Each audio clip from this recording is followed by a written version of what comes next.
Magandang umaga sa lahat. Ako pala si Marjorie Montero Sales ng FSM 2D. Sa umagang ito, aking tatalakayin ang paniniwala, wika at kaugalian ng Kankanaey at Ibaloy. So ano nga ba ang Kankanaey? Ang Kankanaey ay kasama sa mga gumagawa ng mga nakakiling na sakahan upang mapalawak ang lupain ng Cordillera.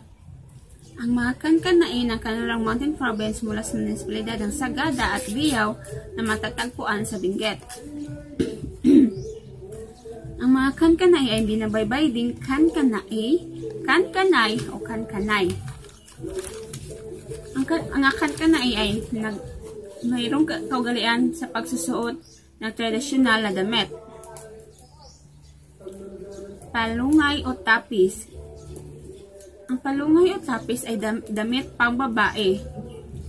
Ang mga soft-speaking na mga babae ay nagsusuot ng may kombinasyon na kulay puti at itim, at sa pang-itaas na damit ay crisscross style ng puti, itim at pula. Ang mga pang-ibaba naman ay tapis na may kombinasyong stripe ng itim at pula.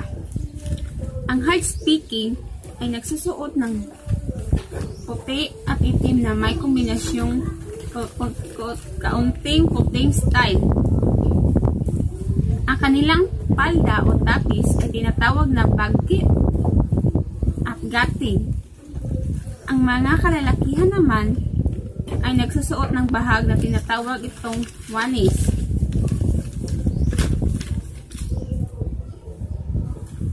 Ayon kay David Burrows, ang mga kalalakihan ay nagpapahaba ng buhok at nagpapatubo ng bigote kung sila ay nagluluksa at nagsusuot ng amoso o headband. Kung sila ay nagtatanim, hindi sila nagsusuot ng damit. Kapag nasa bahay ay nagsusuot ng kaba.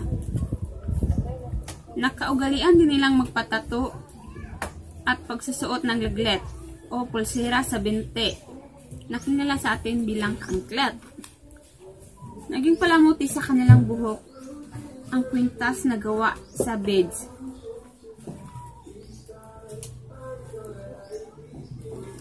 Ang tawag, ang Kankanaey din ang tawag sa kanilang wika.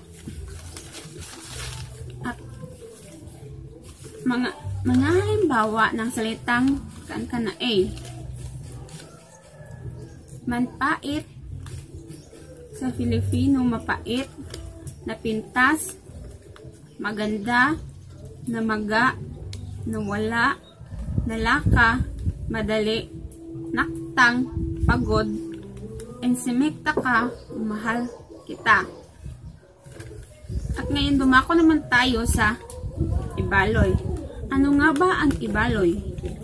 Ang Ibaloy ay binabaybay ding Ibaloy, isa sa mga taong indihina o katutubo o mga pangkat etniko sa Pilipinas na kapag ipinagsama-sama ay kilala bilang Igorot.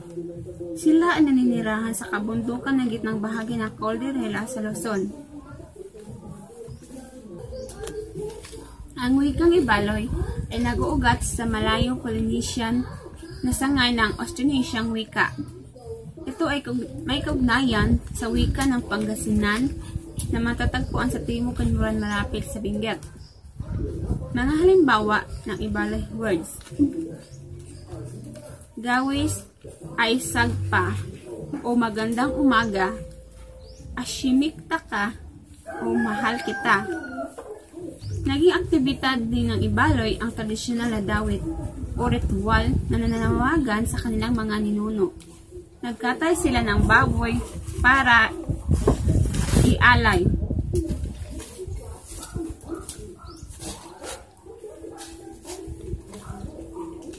Ang mga Ibaloy at Kankanaey ay naniniwala din sa kanyaw.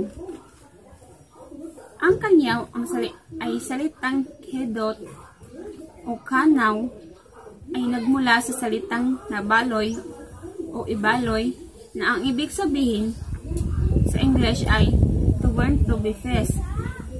Ang kanyaw ay isang tradisyonal na paniniwala para sa mga ibaloy at kankanai sa Benguet. Ay ang isang pestang nangangailangan ng hayop na kakayatin. Ito'y binubuo ng 2 katao o higit pa. Depende sa antas ng pamumuhay at uri ng gaganapin. Ito'y tumatagal sa 1 araw o 1 linggo. Depende sa antas at kakayahan ng pamilya at naghandog nito. Ang kisil o baboy ang pinaniniwalaang karapat-dapat na ialay dahil ito ay isang sagradong hayop kaysa ibang hayop. Ginaganap ito sa mga okasyong tulad ng anihan, binyagan, patanim, pagpagaling sa may sakit, paghingi ng ulan at pagpapatigil sa bagyo. Ang ibaloy naman ay pumapaslang sila ng isang kabayo upang maging sakayan ng kanilang kaluluwa sa paglalakbay. Naniwala din sila sa mga anito. Ang paglilibing ay nakadepende sa kaniyang estado sa buhay at nagtatawag sila ng mamburong upang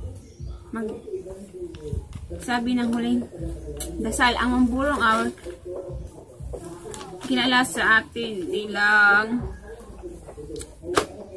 sa Bisaya o sa Kristiyano bilang mananabtan. Ito ang mga nagdadasal bago ilibing ang isang tao at tuwing gabi nagdarasal ito